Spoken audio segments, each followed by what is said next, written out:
Hi guys, kain tayo guys. Alam mo ba kung anong ulam ko? Ito yung kanin, ito yung kape. Tingnan mo nga kung anong ginagawa ko sa kape. Parang nasa Pilipinas lang ako. Yung kape,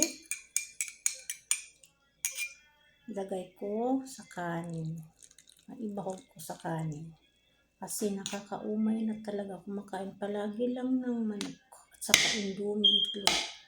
Magkakabunin ako pag uwi ng Pilipinas. Ito na nang ginagawa ko. Kanin, nilagyan ng kape. At saka, ito yung laham na pinipirito.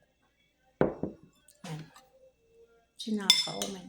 Kain tayo. Alam mo ba, ito pa yung almusal, tanghali, at hapunan. Isang bisis lang to.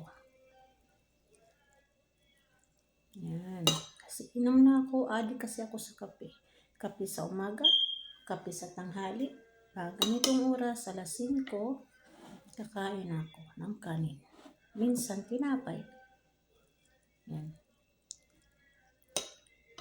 Sa isang linggo, bihira na't makakain ng kanin. Kasi hindi ako nagluluto ng kanin. Bihira lang. Kasi mga alaga ko, hindi sila mahilig sa kanin. Kain tayo? Yummy.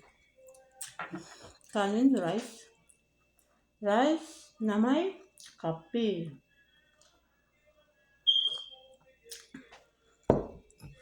Pag nandito ka sa ibang bansa, kain ka kahit ano. Kasi hindi ka magugutom. Mahirap na. Magugutoman. Bawal magkasakit. May magpamanyang nagantay sa Pinas. Laban lang. Yummy.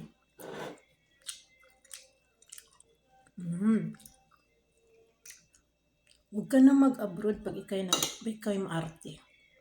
Yan ka na lang sa Pilipinas. Kaya sa mga OFW na katulad ko, laban lang. Kain tayo? Yummy. Sarap.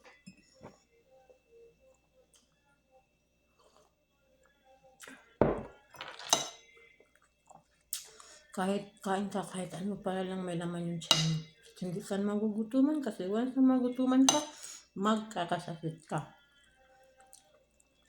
Bawal magkasakit dito kasi kahit may sakit ka, kayo magtatrabaho.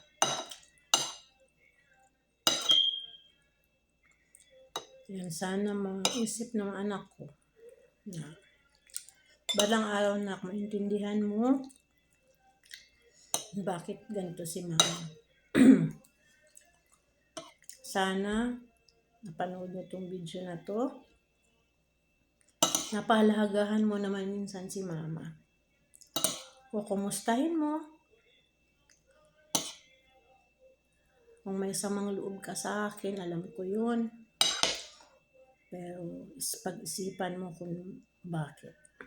Balang araw maintindihan mo din yun. Saka dalaga ka na at may sarili ka ng mundo at saka may trabaho ka na. Hindi ako nangihingi sa'yo sa sakit sa sahod mo, sa'yo yan. Piliin mo lang ang maging kadapat-dapat para sa'yo. Yun lang. Saka kung magjowa ka na, hindi kita pinipigilan. Sa akin lang na to be wise. Yun lang. Mahirap ang buhay ngayon. Kailangan pahalagahan mo yung trabaho mo. Yun lang. Bye!